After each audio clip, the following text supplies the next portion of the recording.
Dad, can we talk? Like, really talk? Of course, what's going on? I'm stressed. Not like a little stressed, like my chest feels tight, stressed. School, friends, everything. And the worst part is I don't even know what I'm supposed to do about it. It's like my chemistry test is next week, and instead of studying, my brain just plays a movie of me failing it. Over and over. Okay, I hear that. Come here, sit. And before we solve anything, tell me what it feels like. Like if stress had a shape, what is it today? It's like a messy ball of yarn, and my brain won't stop pulling at the threads. What if I mess up that test? What if my friends think I'm boring because I'm always tired? What if I don't get into a good college? It's like I'm running a marathon in my head, but I'm not moving an inch. That's a really good way to describe it. A marathon in your head. I get that. And everyone is stressed. It's not even just me. My friends are doing all these strategies. One friend is doing this 5 a.m. club thing, waking up in the dark to be productive. Mm-hmm. Another friend is using like a habit app that scores her day. It tells you how to fix your life. Another is making these goals boards and journaling, and I don't know, it's like everyone's trying to upgrade themselves into a better version. That's a lot for a group of kids. It almost sounds like you're all trying to treat yourselves like projects that need constant fixing. Yeah, that's it. And I'm trying too. I've tried the breathing techniques, the journaling, and I watched these videos about how to stop overthinking. But the messy ball of yarn just comes back, tighter than before. I'm glad you're trying things. That shows you care about your life. It shows you're fighting. And I also want to say something gently. Sometimes when we're stressed, we start searching for the perfect technique because it feels like control in the middle of chaos. Exactly, that's it. I want a magic button that just works. I get it. I really do. And I'm not against techniques. I'm just humble enough to admit most of the time it's not the technique. It's the basics, the boring stuff. Wait, what? The boring stuff? If I'm honest, I've seen this in myself too. When I feel overwhelmed at work, my first instinct is to find a new productivity system, download a new app, or read a book on efficiency. It feels like I'm taking action. Right? It feels productive? Exactly. But I've learned, often the hard way, that I'm just looking for a clever escape. Most of the time, 90% of my problems get better when I stop looking for a hack and just fix 5 simple things in my life. 5 things? That sounds too simple. Yeah, not because I'm a genius, because I'm not. It's just, life is a bit more simple than the internet makes it look. Our bodies are still ancient machines that need very basic fuel. Okay, what are the 5 things? First, sleep. Real restorative sleep, not just passing out with your phone on your chest. Okay, guilty. Second, what you eat. Fueling your body with actual food, not just surviving on stress snacks and caffeine. Third, movement, being active, training, just walking. Getting the nervous energy out of your system. Right. Fourth, relationships. Real connection with people, not just scrolling through their lives. Taking care of those bonds. And fifth, stillness. A few minutes of quiet. Mindfulness, prayer, meditation, whatever you want to call it. Just letting the engine cool down. That's it. Sleep, food, movement, people, and quiet. That's it. And I'm not saying it like a motivational quote. I'm saying it like a mechanic. If you bring in a car that's sputtering, the first thing I check isn't the fancy onboard computer. I check if it has gas, if the oil is clean, if the battery is charged. Those 5 things are your gas, oil, and battery. A fancy goal app is like putting a shiny sticker on a cracked window if the basics aren't there. But how does that fix the stress about my chemistry test? Not magically, but practically. Let me explain it calmly. When you sleep well, your prefrontal cortex, the part of your brain that solves problems and regulates emotions, actually works. You're less reactive. You can think clearly instead of panicking.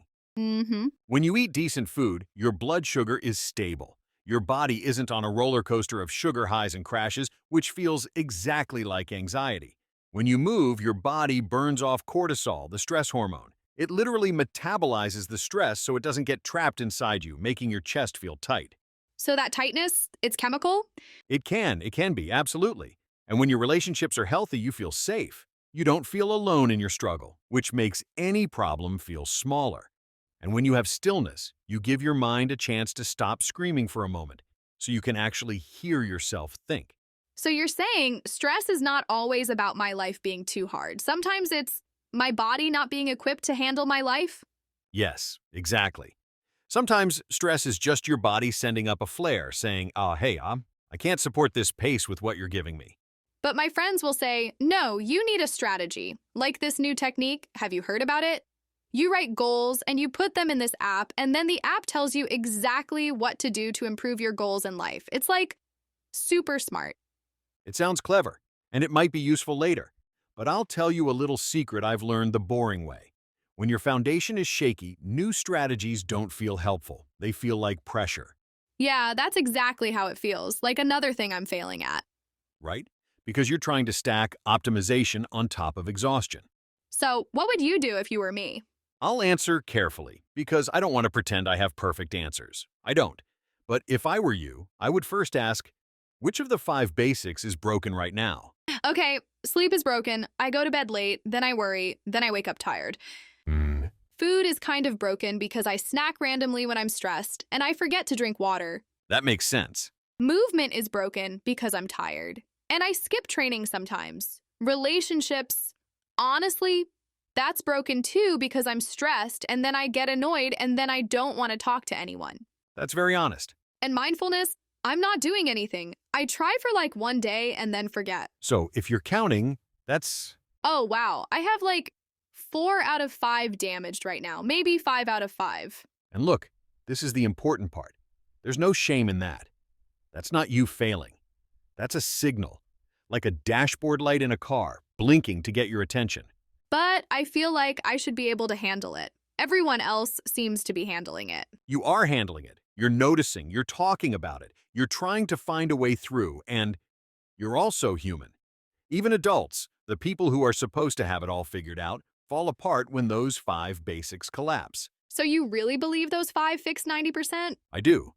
Not because it's a perfect number, just because in real life, most stress becomes smaller and more manageable when your body and mind are properly supported. Then the remaining 10%, the really hard stuff, like a complicated friendship or a big school challenge, becomes something you can actually think about clearly, without the background noise of exhaustion. Okay, but what if I fix sleep and food and everything, and I'm still stressed? Then at least you'll be stressed with a stronger brain. And that sounds funny, but it's true. You'll be facing the storm in a sturdy boat, not a leaky raft. Stressed with a stronger brain? That's kind of comforting. Good, because right now your mind is trying to solve everything at once. But life is usually solved in smaller, more boring pieces. So, what's the first thing? Sleep? I think sleep is the king. It's the master domino. If sleep improves, everything else becomes easier to tackle. And I'm not saying you need to become perfect, just a little better. Like what, 10 hours a night? No, don't make it another dramatic goal you can fail at. Maybe it's just same bedtime most nights, screens off 30 minutes earlier, and a calmer routine. Read a book instead of scrolling. If you just do that, you'll notice your emotions are less intense the next day. And the rest? Food, real meals more often, less random snacking, movement, even a walk after school, just something. Relationships, one small act of care, checking in with someone instead of disappearing. And mindfulness, even 2 minutes of quiet breathing while you wait for the bus, small wins. That still sounds like a lot. It can sound like a lot if you try to fix all 5 at once, but you don't need to. You can choose one and let it pull the others up. So, like, fix sleep, and then maybe I'll have energy to move. And then moving will make me calmer. And then I'll be nicer to people. And then relationships improve. Exactly. You just solved your own problem better than I could. I still kind of want the app, though. You can have the app. I'm not against it. Just don't let the app distract you from the foundation. Sometimes the most powerful thing is also the least exciting. You're saying the internet sells exciting, but life needs boring. Sometimes, yes. Boring, consistent habits create calm, steady lives. Okay, can we make a plan? Like, not a huge plan, just something small. We can, and we'll keep it gentle. Tonight, we focus on one win. The sleep win. We'll set an alarm for when to start winding down. How about that? Okay, I feel better. Not like everything is solved, but like I'm not trapped in that messy ball of yarn anymore. That's the goal. Not perfection, just a little more space to breathe. A little more steadiness. Thanks, Dad. Always.